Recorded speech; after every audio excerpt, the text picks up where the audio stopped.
네, 안녕하세요. 네, 2교시가 되었습니다. 지금 여러분들이 이제 가족복지론 중에서 가장 이제 중요한 부분들을 다루고 있어요.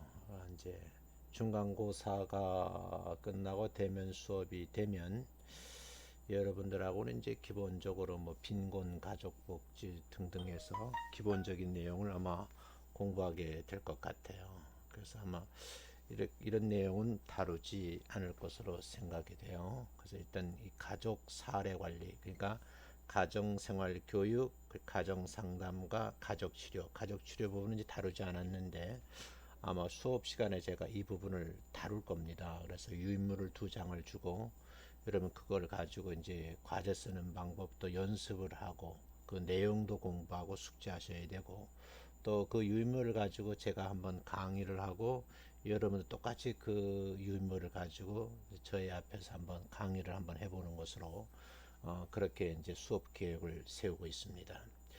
석사 과정에 들어오셨으니까 이제 적어도 학부에서 공부를 하신 분들은 이제는 발표도 좀 한번 해보는 그런 순서를 가져야 되지 않을까 그렇게 생각해요. 자, 오늘은 이제 그래서 사례 관리 실천 전문성 부분에 들어가서 내용을 좀 진행을 할게요. 일단 사례 관리 기능 여기에서 이제 이효선 교수님하고 남아수 교수님이 쓰신 내용을 정리를 한 건데 일단 기능으로 보면 클라이언트와 서비스를 연결하는 기능이 있고 사회적 관계망의 상호작용을 촉진시키고 욕구 충족 및 문제 해결 역량 강화를 할 거예요. 수업 시간에 교수님 이 욕구에 대해서 사전적 용어서부터 전문 분야까지 한번 강의를 해주세요 라고 부탁을 드리면 이 부분도 여러분 요구하시면 제가 자세하게 설명을 하도록 그렇게 하겠습니다. 서비스 제공 기관의 상호 간에 이제 조정하는 그런 기능도 있고 클라이언트에 대한 옹호 기능도 있다 하는 것 여러분이 알아두시면 좋겠어요. 그래서 여러분들이 요 5가지를 한번 자세하게 한번 살펴보시라 하는 그런 내용이에요. 그러면 이제 요렇게 5가지고 다음으로 넘어가면 무어라고 하는 분이 있어요. 이게 무어라는 분은 다시 한 10가지 정도를 얘기를 하거든요. 그러니까 요 내용도 한번 조금 넓혀 놓은 거죠. 그래서 개인의 능력을 사정해서 환경적 도전과 맞닥뜨리게 하는 것, 이게 이제 사례 관리 기능이라 고 개인의 가족과 1차 집단과의 그 어떤 보호 능력을 사정하는 기능이 있다. 공식적인 보호 체계 내 자원들을 사정하는 것, 개인들의 환경적 도전에 맞닥뜨릴 때 그들 개인적인 자원들을 활용할 수 있는 것, 가족들과 1차 집단들의 보호 수행 능력을 확장할 수 있도록 하는 것. 이렇게 이제 여러분이 10가지를 배우는데 중요한 것은 뭐냐면 이 기능을 여러분이 알고 계시다가 실제 사례 관리에 대한 내용을 접했을 때 간접적 경험이죠.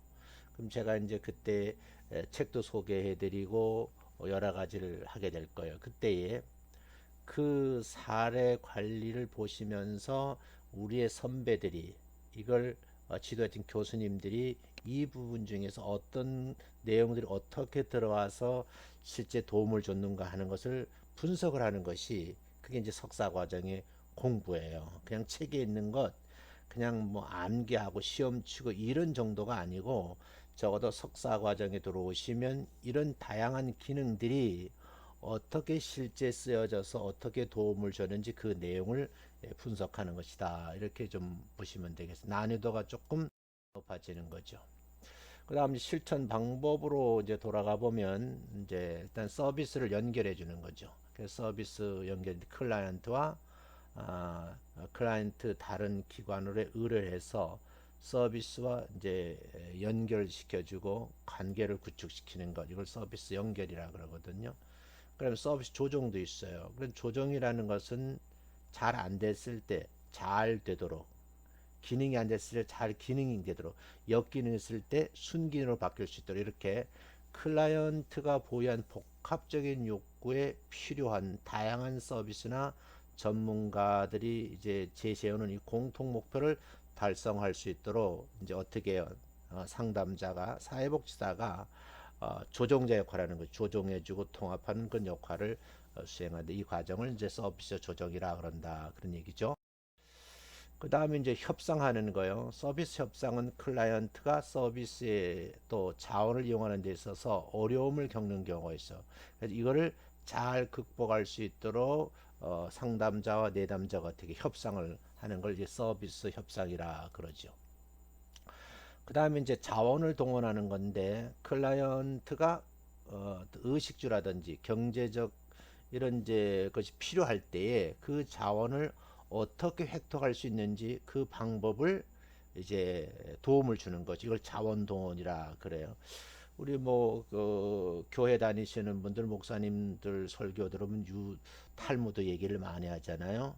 아이를 평생 고기를 잡아 주어서 배불리게 하는 것보다는 고기 잡는 방법을 가르쳐 주라 그러는데 아마 이것도 비슷한 내용이에요. 우리가 이제 어떤 자원이 있을 때 그 자원을 이 클라이언트가 스스로 획득할 수 있는 방법을 모르고 또는 그런 기능이 없고 그런 걸 관리할 줄 모르죠. 그랬을 때 그 순서별로 자원을 획득하는 방법을 우리가 이제 가르쳐 주는 거죠. 그럼 이제 도움이 되겠죠. 자, 그 다음에 이제 옹호라는 말이 나왔는데 옹호는 서비스를 얻을 수 없을 때나 클라이언트 주장에 받아들이지 않을 때 클라이언트 입장을 대변해 주는 것을 옹호라 그래요. 이것도 좀 알아두시면 좋겠어요. 그 다음에 이제 그러면 범위에 대해서 좀 말씀을 드리려고 하거든요. 이제 사회복지관 사례관리 매뉴얼을 보면 이렇게 소개를 하고 있어요. 사회복지관에서 사례관리 대상이 되는 클라이언트의 범위는 일률적인 규정이 거의 불가능하고 각 복지관 내 외부의 협의 과정을 통해서 규정해 나가야 된다. 그러니까 그 클라이언트들의 욕구가 너무 다양한 거죠. 그래서 사례 또는 케이스 바 케이스대로 이런 걸 이제 협의를 해 나가면서 규정해야 된다. 이제 이렇게 설명하는 거예요. 그다음 이제 클라이언트 일반적인 특성을 볼까요? 이들은요 아주 복잡하죠. 아주 복잡한 문제를 가지고 있는 사람들이고 포괄적이면서 체계적인 방법으로는 지원이 필요한 클라이언트라는 거예요. 그래서 이분들에게는 복잡한 문제를 해결할 수 있는 포괄적인 방법, 체계적인 방법을 통해서 이들에게 지원을 해줄 그런 대상자다. 또 경제적, 사회적, 정서적 위기에 처한 클라이언트. 어떤 단일 사례를 보면 경제적인 문제만 해결되면 종료가 되는데 어떤 정서적인 문제만 해결해주면 종결돼. 이것이 아니고 복합적인 거예요. 경제적인 문제도 있고 사회적인 문제도 있고 정서적인 문제. 이렇게 위기에 처한 클라이언트라는 걸 여러분 알아셔야 되고 왜냐하니까 사례 관리라니까 특별히 질병 및 외적인 요인에서 가족 구성원의 역할을 할 수 없는 그런 상태가 진행되고 있는 클라이언트. 그러면 여러분들이 이분들이 그 구성원들 간에서 역할을 상식을 회복시켜주고 복원시켜주고 그들이 정상적인 관계로 돌아갈 수 있도록 이제 서비스를 해야 되는 거죠. 그런가 하면 자녀 양육이라든지 자녀를 보호하는 것에 있어서 정상적으로 이루어지지 않잖아요. 그래서 이런 클라이언트라는 것, 문제 해결을 위해서 적극적으로 노력하고 참여하는 클라이언트면 좀 좋겠죠. 그리고 외부의 지원 없이 기본적인 생계가 곤란한 클라이언트가 있어요. 그러면 외부 기관 및 단체에 의뢰된 클라이언트로 서비스를 제공받기를 원하는 클라이언트라는 것 여러분 아셔야 되고 또 기관 내 서비스 이용자 중에서 나는 지금 이렇게 단일 어떤 서비스를 받으면 문제 해결되지 않으니까 당신네 복지관에서 하고 있는 사례 관리를 내가 좀 받고 싶습니다. 해서 요청한 클라이언트도 있다. 그래서 이 클라이언트 일반적 특성들이 이런 것이 있다 하는 것을 알아둘 필요가 있고. 자, 그러면 이제 여러분들이 이제 학부에서 이제 사회복지 실천론 실천 기술을 예전에 배운 분들은 이 사례 관리라고 하는 챕터를 배운 적이 없어요. 왜냐하면 이것이 들어온 지가 얼마 안 되는 거고 지금 이제 일정 전필 과목으로 채택이 돼 있거든요. 교수님도 학교에 다닐 때 이걸 배우지 않았어요. 교수가 돼서 많은 부분이 등장하고 세미나에 참석하고 또 강의를 하고 이러면서 알게 된 거죠. 자, 그러면 사례 관리자가 공통적으로 담당하는 활동이 있다. 그게 뭐냐면 여기 이제 중요한 것이 공통적이란 말이에요. 정보를 수집하고 사정 활동, 서비스 계획 세우고, 프로그램 배치하고 서비스 제공, 조정 활동하고, 사례 계획의 수행 정도를 점검하고, 기관 간의 또는 클라이언트와의 지속적인 원하는 의사소통이 이루어져야 되고, 옹호 활동 및 지역사회 활동을 한다. 이런 건데, 요 내용도 7가지가 실제 사례집에서 어떻게 클라이언트와 서비스를 도움을 주는지 어떻게 이루어졌는지 그 내용을 분석을 하셔야 된다. 이렇게 말씀을 드릴게요. 그래서 제가 이제 실천론, 실천 기술론 학부에 갔을 때 반드시 과제를 2개 주는데 사회복지 실천 사례 분석이에요. 그래서 일단 분석을 해봐야 되니까 내가 경험할 수가 없으니까 일단 문서화되고 또 전문화시켜는 그런 내용들 글을 많이 보는 것이 첫 번째 순서인 거죠. 자, 이제 조금 좀 깊이 들어와서 가족 사례 관리를 보겠습니다. 가족 사례 관리는요, 사례 관리 개념을 이제 가족 체계 대상으로 시행하는 것으로 여러분이 생각하시면 되는데, 사례 관리 방법에 대한 이해와 가족에 대한 이해가 동시에 수반되어야 되는 아주 고도화된 전문적 실천 기술이다. 이렇게 보시면 되겠어요. 그런데 여기서 이제 클라이언트의 가족 또는 공식 비공식 뭐 자원 체계 이 서비스 상황을 항상 어떻게 모니터를 하셔가지고 이 모니터링 체계가 일단 필요한 거예요. 그래서 기관에서 담당하는 대상자들이나 사업의 특성에 따라서 전문 사례 관리자를 배치를 하고 기관의 서비스 체계를 사례 관리 중심으로 전환해야 된다 하는 그런 내용이에요. 그 다음에 이제 가족복지 대표 전달 체계인 여러분 이제 건강가정론 배우면 이거 배울 수가 있어요. 건강가정지원센터라고 있거든. 중앙에 있고 시도 시 군구에 있어요. 그러면 여러분들은 이제 요 강의를 들으시면서 내가 살고 있는 지역에 건강지원센터가 있는지 없는지도 알아보고 있으면 어디에 있고 혹시 기회가 되시면 건강가정센터를 방문하셔서 한번 상담도 해보시고 거기에 있는 자료를 쫙 스크랩을 가져오셔서 수업 시간에 한번 여러분 제출해 주셨으면 고맙겠다는 말씀을 드릴게요. 구로에도 있고요. 저희 대학 주변에는 광명시에도 있어요. 자, 그래서 여기 지원센터의 사례 관리 사업은 가족 및 개인을 포함한 클라이언트의 삶의 질을 향상을 위해서 내 외부의 어떤 자원인지 그걸 발굴해내서 또는 연계시켜주고 가족 중심으로 서비스를 설계를 하고 도움을 주는 그런 이제 사례를 말하는 거예요. 그 다음에 이제 가족 중심의 클라이언트와 클라이언트 환경 체계의 역량을 이제 강화해야 되는 거죠. 그래서 제가 이제 인파워먼트라는 말을 이제 설명을 자주 하거든요. 그래서 개인이 가지고 있는 역량을 어떻게 업시켜 주는 거죠. 그래서 지금보다는 훨씬 더 시스템 안에서 자기 역할을 잘 할 수 있도록 자원을 연결하고 자기의 삶의 만족도를 높이고 그러기 위해서 없는 것이 아니고 있는 것을 가지고 강화시켜 주어서 더 좋은 삶의 질을 누릴 수 있도록 도와주는 거죠. 그리고 서비스의 효과성 증진을 목적으로 개인을 포함한 가족 대상으로 사례 관리 사업을 수행한다. 그런 얘기고요. 그 다음에 이제 가족 영역 강화를 위한 공공정책인 취약가족을 위한 사례 관리로서 보건복지부에서는요, 취약 여성들이 가구 사례 관리를 하고 있거든요. 이 사업을 시작으로 해서 여성 가족부의 가족 영역 강화 사업이 이제 이게 하나 시스템으로 만들어서 지금 건강지원센터라는 여러 군데서 이 사업을 실행하고 있어요. 그래서 여기 된 자료가 나와요. 그럼 그 자료를 여러분들이 한번 좀 스킵하셔가지고 정리해서 여러분 지식으로 좀 만들으셔야 된다. 그런 얘기를 좀 드릴게요. 그 다음에 이제 여러분이 건강지원센터 되지 우리 이제 이주민들이 많거든요. 그래서 이제 코리안 드림이라 그래서 지금 지방에 가면은 다문화 복지관도 있고 또 다문화 가족센터 있고 다문화 관련된 법도 있어요. 그래서 이제 이 다문화 가족 지원센터에서는 다문화 가족의 복합적이고 다차원적인 욕구 충족을 위한 사례 관리 서비스 필요성에 따라서 2012년서부터 다문화 가족 사례 관리 시범 사업을 17개 지역에 실시를 했고요. 이러면서 이게 점차 이게 늘어가고 있는 거예요. 그러면 이게 제가 쓴 자료가 2012년에 시작을 해서 2013년도에 50개라는데 지금은 훨씬 더 많겠죠. 그래서 이런 자료를 요즘 업데이트하는 것도 여러분이 이제 공부하실 내용이다. 근데 이뭐 어렵지 않고요. 인터넷에 이제 여성가족부라든지 건강지원센터 아니면 다문화가족센터는 이 자료가 다 지금 그 홈페이지 실려 있어요.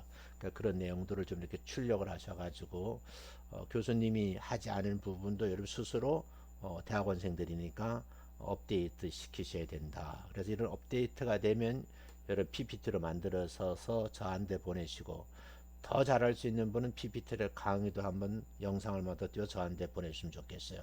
근데 나는 PPT도 만들어 영상 제작이 어려워. 그러면 어쩔 수 없겠지만 그래 여러분들도 이제 석사 과정에 들어왔으니까 이제 졸업을 하시면 강의할 수 있는 자격이 주어지거든요. 누가 시키지 않고 배우지 않고 하면은 막상 당하면 할 수가 없는 거예요. 이런 것도 좀 자연스럽게 할 수 있도록 여러분 스스로 노력을 하셔야 돼요. 제가 코로나19 이제 이 바이러스 사건이 딱 터지고 나서 이제 비대면 수업을 하는데 많은 교수님들하고 내가 당황하지 않은 것은 뭐냐면 제가 사이버 대학 했을 때 이걸 많이 했거든요. 그러니까 어렵지가 않은 거예요. 그래서 조금 더듬는 것보다는 말도 그렇고 여러 가지 현상이 좀 나름대로 여러분 보시기는 어떤지 모르지만 조금 이제 자연스럽다 하는 것은 그동안 많이 해왔기 때문에 그런 거예요. 해보지 않으면 어떤 분야든지 그건 초보자인 거예요. 내가 초보자의 티를 벗으려고 하면 아이 교수님이 뭐 하라를 억지로 아니죠. 여러분들도 이런 상황에서 원격 평생 교육교라든지 이제 정식으로 교수 세계에 들어오기 전에 여러분이 하셔야 되거든요. 그러니까 충분히 한번 연습을 해보시라 그런 얘기예요. 그리고 다문화 가족의 이제 초기 정착 및 적응 지원, 가족 기능 회복을 목적으로 맞춤형 사례 관리 사업이 진행되고 있다 하는 것도 여러분이 이제 참고를 하셨으면 좋겠어요. 그다음에 네 번째 이제 사례 관리 과정인데 요까지만 설명하고 이제 다음 차수로 넘어가야 될 것 같아요. 좋겠다. 그래서 오늘은 이 사례 관리 과정별 주요 내용까지만 강의하는 걸로 하겠어요. 제가 이제 박사 과정에서 어떤 동영상을 했는데 여기가 이제 음성이 녹음돼 있거든요. 이거를 이제 안 하고 이어서 강의를 했더니 소리가 중복이 되더라고요. 그래서 그걸 이제 다시 녹화를 떠야 되는데 교수님도 이제 이번 학기에 6과목이라 강의하잖아요. 그러니까 교수님 참 힘들어요. 근데 그래도 여러분 얼굴 보면 훨씬 더 좀 즐겁고 행복해질 것 같은데 혼자 연구실에 앉아서 소음 들어오지 않고 창문 닫아놨죠. 문 걸었죠. 온도는 막 올라가죠. 말그 땀을 뻘뻘 흘리면서 지금 녹화를 듣고 있거든요. 자, 뭐 제 개인적인 사정이지만 여러분들이 이렇게 해서 잘 준비해서 마치시면 아마 좋은 결과를 맞이하게 되지 않을까 그런 생각을 해요. 조금 여러분들에게 좀 높아심에서 다시 한번 말씀을 드리면 좀 고생스럽지요. 힘드실 거예요. 그리고 처음에 이제 여러분들 우리 대학원에 들어오신 분들은 그래도 교수님들 만나서 얼굴도 좀 뵙고 싶고 또 어떻게 강의하는가 이런 거 보고 싶었는데 이거는 뭐 우리나라 문제만 아니고 전 세계가 겪는 문제예요. 제가 아는 이제 미국에 있는 선생님들도 얘기 들어보니까 우리와 같이 이런 방법을 하고 실제 이제 외국 유학생들이 다 빠져나가니까 강의가 폐강되기도 막 있고 그렇대요. 그래서 미국 대학도 굉장히 어렵다고 그러더라고요. 그래서 실제 미국 대학에도 아마 이 모든 문제를 포기 상태에 오지 않았는가 아마 그런 대학도 있다고 그러더라고요. 자, 그런데 우리 대학은 하여간 여러분들이 이제 온라인이라고 하는 방법을 통해서 일단 수업을 들으셨는데 다행스럽게 우리나라 우수한 의료진들이 자원봉사자들이 또 다른 나라님이 결정을 잘 하셔서 지금 성공적으로 일단 이게 종결 단계로 지금 가고 있는 중이에요. 그래서 그 단계에서 아마 제 생각에는 5월 10일 이후에는 여러분 대면 수업에 얼굴을 뵐 수 있지 않을까. 그런데 그래도 여러분 노파심이니까 일반적으로 사회적 거리를 지금 7가지 준수사항이 있거든요. 그래서 미니 그 소독제도 주머니 넣어가지고 다니시고, 또 마스크도 2~3개 학교 오실 때 좀 가지고 오시고, 또 교수님 만나면 마스크 쓰고 또 수업해야 되니까 그렇게 하여튼 어렵지만 그렇게 한번 지내보시자고요. 아마 그렇게 되면은 여러분과 제가 이번 학기 강의를 하는데 별 어려움은 없지 않겠다. 다시 말씀드리지만 뭐 과제물 작성하라는 거지 중간고사 이런 거 걱정하지 마시라고요.